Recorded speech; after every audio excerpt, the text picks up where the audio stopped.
रामकृष्ण हरी. आमचे ऋषीमुनी साधू संत नेहमी एक गोष्ट सांगतात, नीतिमंत श्रीमंती असावी. आता प्रश्न असा आहे, आपल्या घरात येणारा पैसा कसा असावा?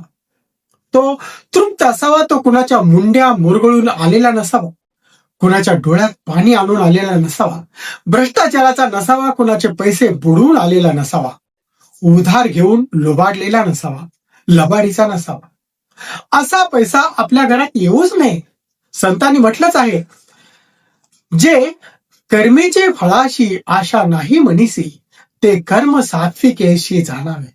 म्हणजे जे कर्म लोभाशिवाय प्रामाणिकपणे केलं जातं ते सात्विक असतं. अशा सात्विक कर्मातून आलेली श्रीमंतीच टिकणारी असते. पण गंमत बघा, असा पापाचा पैसा घरात येतो आणि लोक म्हणतात, आता आमचं सुख सुरू होणार. हे शक्य आहे का? त्याच पापाच्या पैशानं मोठं घर बांधतात आणि म्हणतात, घर वास्तुशास्त्राप्रमाणे बांधलंय.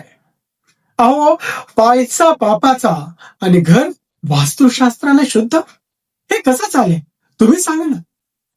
हे म्हणजे काय झालं? असं झालं, घराचा पाया वाळूचा ठेवायचा आणि म्हणायचं आमचं घर मजबूत आहे.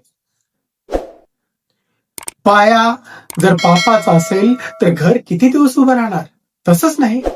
संतांनी म्हटलंच आहे, दैवी संपत्ती जेथे तेथे शांतीची वसत, आसुरी संपत्ती जेथे तेथे क्लेश.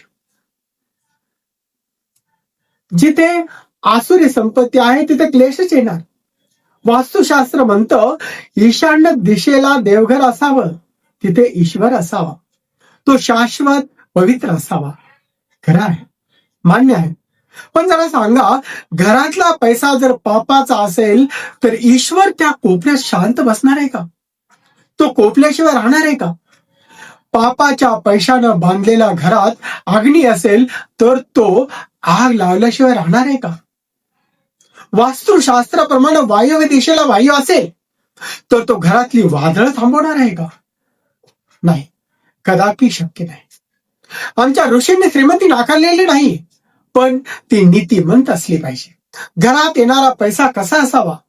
तृप्त असावा, तपश्चर्येचा असावा, घामाचा असावा, कष्टाचा असावा. अशा कर्मातून आलेली श्रीमंती शांतता देऊ शकते. घरात येणारा पैसा लॉटरीचा नसावा, लुबाडलेला नसावा, कुणाला फसवून आलेला नसावा, लबाडीचा तर नसावाच नसावा. पापाच्या पैशाला ऋषी अवदसा म्हणतात. ती अवदसा घरात आली की काय होतं? वरून घर चमकलेलं दिसेल, मोठा सोफा असेल, महागडा पलंग असेल, सगळं झगमगाट असेल, पण आतून वाळवी लागलेली असेल. संबंध पोखरलेले असतील, मन तुटलेली असतील, बुरसटलेली असतील, शांती उडून गेलेली असेल आणि नाती संपलेली असतील.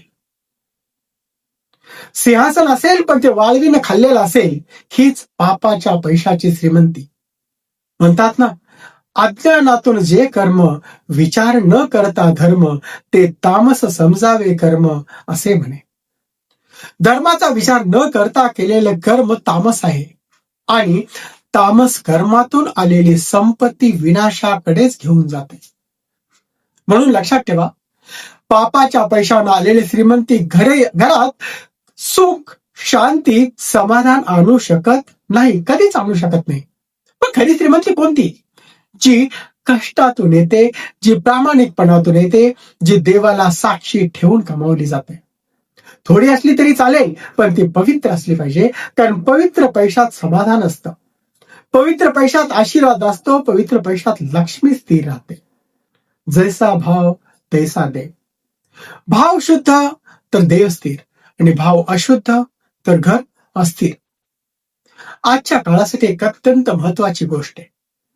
मित्रांनो, घरात लक्ष्मी यावी असं सगळ्यांना वाटतं, पण घरात आई वडील रडत असतील, दुर्लक्षित असतील, तर त्या घरात शांती, निरोगी जीवन, समृद्धी कशी येणार? आज घरं मोठी आहेत, मोठे सोपे आहेत, मोठ्या गाड्या आहेत, पण आई वडील एकटे आहेत. लक्षात ठेवा, वृद्ध आई वडिलांची सेवा हीच सर्वात मोठी तपश्चर्या आहे आणि त्यांचा आशीर्वाद हेच सर्वात मोठं धन आहे. पैसा कमी असला तरी चालेल, पण आई वडील समाधानी असले पाहिजेत. त्यांच्या डोळ्यात आनंद असेल तर घरात आपोआप शांती येते. जिथे आई वडिलांचा सन्मान होतो तिथे देव आपोआप स्थिर राहतो. म्हणून चला श्रीमंत होऊया, पण नीतिमंत श्रीमंत होऊया. पैसा कमवूया, पण आत्मा विकून नाही. आई वडिलांची सेवा करूया, त्यांचा आशीर्वाद कमवूया. कारण शेवटी मोठं घर महत्वाचं नाही, मोठं मन महत्वाचं आहे. धन्यवाद. रामकृष्ण हरी.